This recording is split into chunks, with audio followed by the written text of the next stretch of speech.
Hello everyone, welcome back to my channel. আজকের ভিডিওতে আপনাদের অনেক অনেক স্বাগত। আজকে আমি পুট নেওয়ার সঠিক নিয়ম এটার কিছু টিপস অ্যান্ড ট্রিক্স দিয়ে দেবো। ঠিক আছে, মানে কিছু টিপস দিয়ে দেবো। তো ভিডিওটার প্রথম থেকে শেষ পর্যন্ত আপনারা ভিডিওটা মন দিয়ে দেখতে থাকুন, তাহলে আপনারাও খুব সহজে বুঝে যাবেন। আর ভিডিওটা যদি ভালো লেগে থাকে তাহলে অবশ্যই সাবস্ক্রাইব করে দেবেন এবং পাশে থাকা বেল আইকনটা অবশ্যই ক্লিক করে দেবেন, তাহলে পরবর্তী ভিডিওগুলো পেতে আপনাদের কোনো অসুবিধা হবে না। আর কে কোথা থেকে ভিডিওটা দেখছেন আমাকে কিন্তু অবশ্যই কমেন্টে জানাবেন, আমি কিন্তু আপনাদের কমেন্টের অপেক্ষায় থাকব। তো দেখুন, আমি আগে পার্ট 1 করেছি, যেখানে পুট নেওয়ার সঠিক নিয়ম, কিভাবে পুট ভাঙতে হবে সেটা দেখিয়েছি। তো আজকে আমি পার্ট 2, যেখানে আমি কিছু টিপস বলে দেবো যে আরও কী কী জানলে তাহলে আমাদের কাজটা আরও ভালো হবে। ঠিক আছে, তো চলুন আজকের ভিডিও শুরু করা যাক। দেখুন, এখানে আমি একটা জিনিস এঁকে নিয়েছি। ধরুন এটা একটা ব্লাউজ। তো আমরা প্রথমে কিনি ঝুল, এটা হলো ঝুল, তারপর এটা হলো পুট, এইটা হলো মোহরা, তারপর তো এটা হচ্ছে ছাতি, আর এটা কোমর, কোমর, আর এটা হলো আমাদের ছাতি। তো দেখুন আমাদের এরকম হয় আমরা যখন, আর এটা হচ্ছে 1.5 ইঞ্চি এক্সট্রা রাখতে হয়। তো এই যে এখানে আমাদের যে ঝুলের লাইন আর এই যে পুটের লাইন, এখান থেকে আমাদের আগে গলার চওড়া নিতে হয়। এই গলার চওড়াটা আমি আরেকটা ক্লাসে দেখিয়ে দেবো। সেই গলার চওড়াটা ছাতি আর হচ্ছে যে কতটা পিঠের লেন্থ করছে সেই অনুযায়ী কিন্তু নির্ভর করে। তো এটা আমি দেখিয়ে দেবো। গলার চওড়া যেখানে শেষ, ধরুন আমার এখানে 2 ইঞ্চি গলার চওড়া আছে, তো এখানে গলার চওড়া এইখান থেকে আমাদের হবে যে, এটা আমি পিছন পিঠ দেখাচ্ছি, ঠিক আছে। তো এখান থেকে আমরা নিই কিসের মাপ না, কতটা আমরা কাটিং করব, মানে এই পোর্শনটা আমাদের কেটে যায়। তো এরকম অনেক লেন্থ হয়, এটা হচ্ছে পিঠ। ঠিক আছে, এবার চৌকো শেপ হয়, রাউন্ড শেপ হয়, শেপ তো অনেক ধরনের হয়। তো আমি শুধু এখানে মেন যে টিপসগুলো দরকার করতে গেলে সেগুলো বলে দেবো। আগের দিন আমি বলেছিলাম যে পিঠের গলার লেন্থ যখন 2 থেকে 4 পর্যন্ত হয় পিঠের লেন্থটা, তখন তাকে আমরা বোট নেক বলি। আর বোট নেক 2 প্রকার, ঠিক আছে। বোট মানে আমি বলেছিলাম নৌকা। তো বোট নেক আমাদের 2 প্রকার হয়, একটা হচ্ছে ছোট বোট নেক আর একটা হচ্ছে একটু খেলানো বোট নেক। ধরুন একটা ছোট আর একটা অনেকটা খেলানো টাইপের।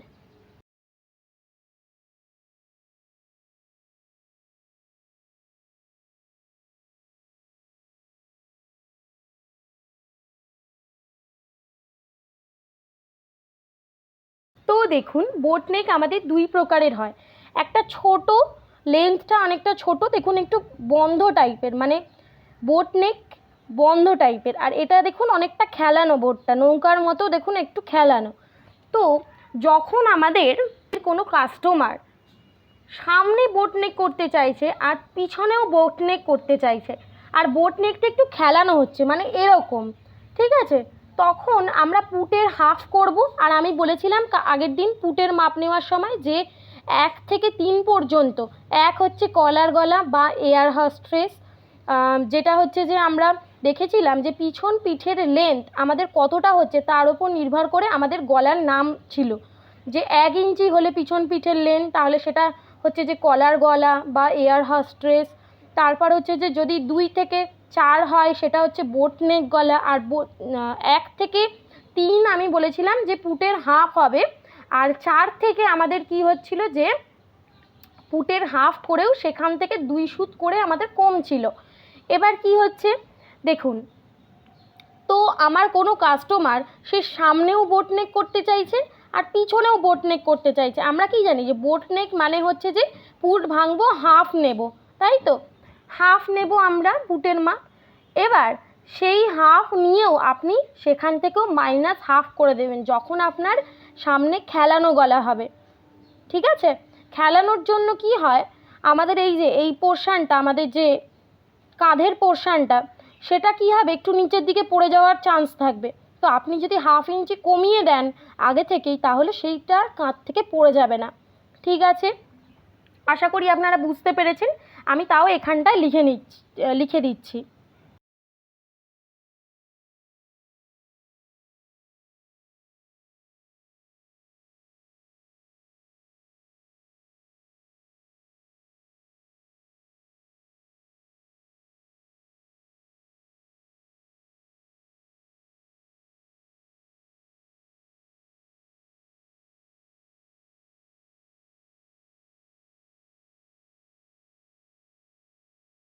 ঠিক আছে, দেখুন আমি লিখে নিয়েছি। যদি সামনেও বোট নেক হয় আর পিছনেও যদি বোট নেক হয়, তাহলে পুটের হাফ তো আমরা করব, পুট যা থাকবে তার হাফ করব, আর সেখান থেকেও মাইনাস আমরা 1/2 ইঞ্চি করে দেব। তাহলে কি আমাদের কাঁধটা আর মানে কাঁধের লাইনের কাপড়টা আর সরে যাবে না, নিচে পড়ে যাবে না কাঁধ থেকে, তাহলে ঠিক জায়গায় বসে থাকবে। এবার দেখুন, যখন কোনো কাস্টমার সামনে বোট নেক করছে কিন্তু পিছনে অনেকটা বড় গলা করছে, তখনও কিন্তু পুট যা থাকবে তার থেকে আমরা 1/2 ইঞ্চি মাইনাস করে দেব। ঠিক আছে, এখানে আমি লিখে দিচ্ছি। যখন আমাদের কোনো কাস্টমার সামনে বোট নেক করছে আর পিছনে বড় গলা, ঠিক আছে, সামনে এরকম বোট নেক করছে আর পিছনে অনেকটা বড় গলা করছে এরকম, তো সামনে বোট নেক পিছনে বড় গলা হচ্ছে, তখনও কি করব আমরা, আমাদের যা হবে পুটের হাফ করে এখান থেকেও কিন্তু আমরা -1/2 করে নেব। আচ্ছা দেখুন, এবার যদি কোনো কাস্টমার তার পিছনের গলা 9 করতে চাইছে, 9 মানে কি অনেকটা বড়, ধরুন এখানে 9 মানে অনেকটা ডিপ পিটে পড়ছে, ঠিক আছে, তো ডিপ পিট হলে কি হবে, এবার আমরা কি করছিলাম, ডিপ পিট হলে আমরা 9 যখন করছিলাম তখন আমরা পুটের হাফ 3 পর্যন্ত করছিলাম, তারপর থেকে দুশুদ করে কমাচ্ছিলাম, তাহলে আমাদের দুশুদ করে কমিয়ে 9তে যত আসছিল সেটা নেব। সেখান থেকেও কিন্তু আমি চাইলে 1/2 ইঞ্চি মাইনাস করে দিতে পারি, কারণ যখন ডিপ গলা হয় না, অনেকটা তো এখানে গ্যাপ, তখন কি হয় আমার এই যে কাঁধের যে কাপড়টা এটা না সরে যাওয়ার চান্স থাকে, পড়ে যাওয়ার চান্স থাকে, তাই যদি আপনি 1/2 ইঞ্চি মাইনাস করে নেন তাহলে কিন্তু ছোট হয়ে যাবে, মানে তাহলে সেটা আর কাঁধ থেকে পড়ে যাবে না। ঠিক আছে, এবার 5 পর্যন্তই কিন্তু কমাবেন, তার থেকে কিন্তু বেশি কমাবেন না। ঠিক আছে, তো এখানে আমি লিখে নিচ্ছি।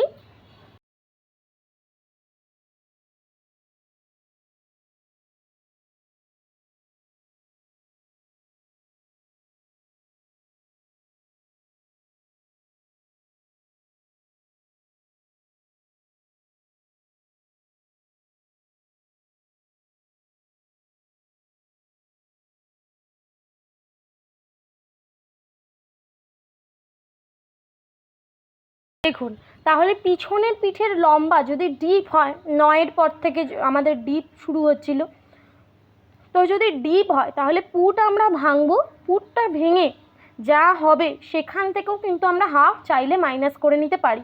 কিন্তু যদি আমার অনেকটা ডিপ হয়ে যায়, কিন্তু 5 পর্যন্তই কিন্তু পুট নেবেন, তার কম নেবেন না।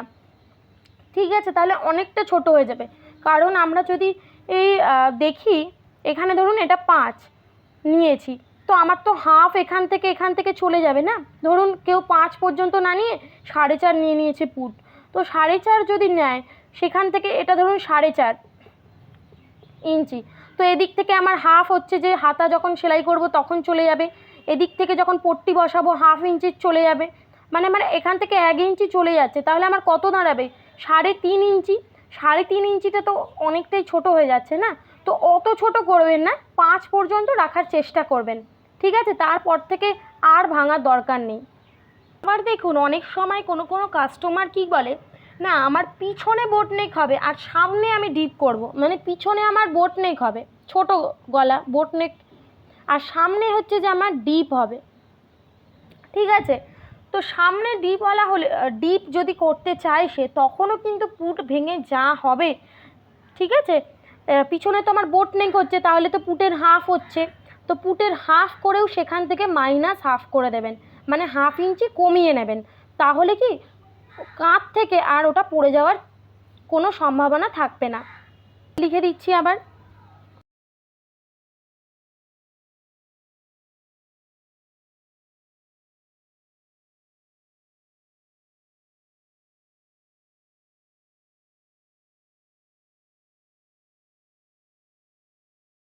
পিছনে বোট আর সামনে যদি ডিপ হয় তাহলেও আমরা কিন্তু 1/2 ইঞ্চি কমিয়ে নেব।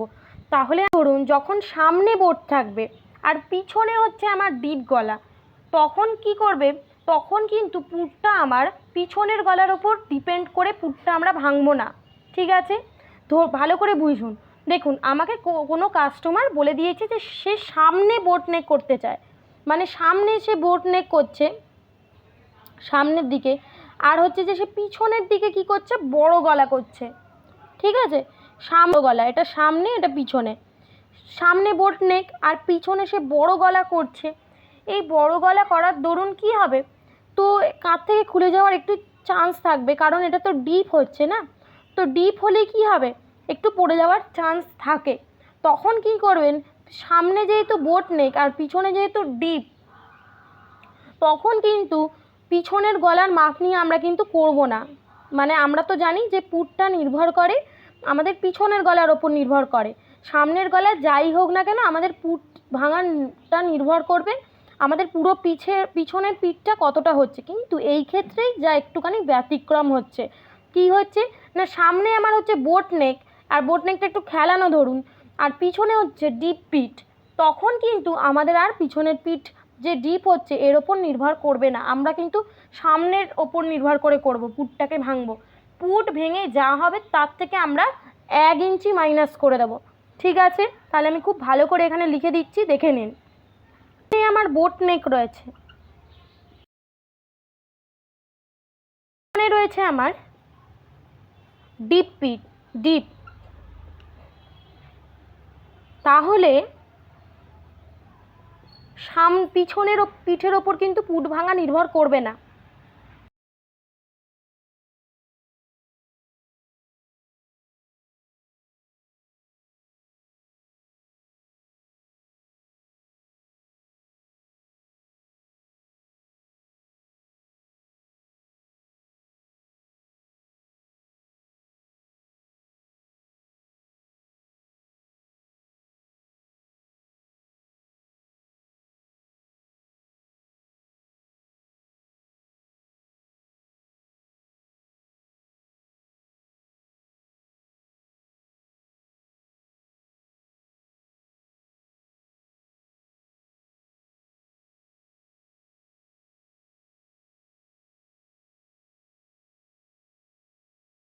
তাহলে 4 নম্বরটা কি বলছে, সামনে যখন আমার বোট নেক হচ্ছে আর পিছনে যখন ডিপ হচ্ছে, তখন কি হবে, পিছনের পিঠের ওপর কিন্তু পুট ভাঙবে না, এটাই একমাত্র ব্যতিক্রম।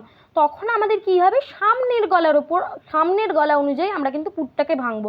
সামনে যেহেতু বোট আছে, তাই জন্য আমরা কি করতে হয়, আমরা জানি পুটের যা হাফ সেটাই নিয়ে নেবো। তো পুটের হাফ করব, সেখান থেকেও কিন্তু আমি -1 ইঞ্চি করে দেবো, যেহেতু পিছনের ডিপ আছে। ঠিক আছে, -1 ইঞ্চি করছি কারণ পিছনে ডিপ আছে, এটা একটু ব্যতিক্রম আছে। তো এটা খুব মন দিয়ে ভালো করে আপনার বুঝে নেবেন, আর এইগুলো সমস্ত খাতাতে লিখে নেবেন, তাহলে দেখবেন আর কোনো সমস্যা হবে না। আর এই অনুযায়ী যদি আপনি করেন, আপনার কাঁধ থেকে খুলে পড়বে না, কিচ্ছু হবে না, খুব ভালো হবে। আপনারা একবার ট্রাই করে দেখবেন। আমি আর একবার সমস্ত কিছু বলে দিচ্ছি। পুট নেওয়ার সঠিক নিয়ম এখানে কি আছে, প্রথমে বোট নেক আমরা জানছি, বোট নেক হচ্ছে একটা ছোট বোট নেক হয় আর একটা খুব খেলানো করে, এই 2 প্রকার বোট নেক হয়। ঠিক আছে, এবার তো এখানে আমি বলেছি যে এগুলো লেন্থ, এগুলো হচ্ছে ডিপের দিকে যাচ্ছে আর এইদিকে হচ্ছে সামনের দিকে এগুলো হচ্ছে বোট যাচ্ছে, বোট নেকের ওপর। এবার কি, এখানে আমি কিছু টিপস বলে দেবো বলেছি। তো 1, সামনে আর পিছনে যদি বোট হয়, সামনেও আমার হচ্ছে যে বোট সামনে, আর পিছনেও হচ্ছে যে আমার বোট। ঠিক আছে, তাহলে আমরা কি করব, পুট যা হবে তাকে তো আমরা হাফ করে নেবো, আগে ভেঙে নেব, তারপর পুটের হাফ করে সেখান থেকেও আমরা -1/2 করে নেব। 2 নম্বর কি, পিছনের পিঠের লম্বা যদি ডিপ হয়, আমাদের পিছন পিঠটা হচ্ছে ডিপ, তখন আমরা কি করব, পুট ভাঙার পর যা হবে সেখান থেকেও আমরা -1/2 করে দেবো, মানে 1/2 ইঞ্চি বাদ দিয়ে দেবো বা কমিয়ে নেব। 3 নম্বর কি, পিছনে বোট হচ্ছে, ঠিক আছে, পিছনে আমার বোট নেই, সামনে যখন ডিপ হচ্ছে তখনও কিন্তু আমরা 1/2 ইঞ্চি কমিয়ে নিচ্ছি। আর এই 4, এটাই একমাত্র ব্যতিক্রম যে আমার সামনে হচ্ছে যখন বোট নেক হচ্ছে আর পিছনে ডিপ হচ্ছে, তখন আমরা কি করছি, পিছনের পিঠের ওপর কিন্তু পুট ভাঙাটা আর নির্ভর করছে না। কার ওপর নির্ভর করছে, সামনের বোট নেকের ওপরে কিন্তু নির্ভর করছে আমার পুট ভাঙাটা। অর্থাৎ পুট যা হবে তাকে হাফ করব, সেখান থেকেও আমি 1 ইঞ্চি মাইনাস করে দেবো বা 1 ইঞ্চি কমিয়ে নেব। তাহলে কিন্তু আমার আর কোনো দিনও ব্লাউজ করুন, কামিজ করুন বা গাউন করুন বড়দের, এইখানে কিন্তু আর পুট কী হবে, কাঁধ থেকে খুলে পড়ে যাবে না। আজকের ভিডিও এই পর্যন্ত। আশা করছি আপনারা বুঝতে পেরেছেন। ভিডিওটা দেখে দেখে আপনারা খাতায় লিখে নেবেন, তাহলে আপনারাও কিন্তু সব শিখে যাবেন আর বুঝতে কোনো অসুবিধা হবে না। তো চলুন আজকের জন্য এখানেই, দেখা হচ্ছে পরবর্তী ভিডিওতে। সবাই খুব ভালো থাকবেন, সুস্থ থাকবেন, আর আজকের জন্য টাটা।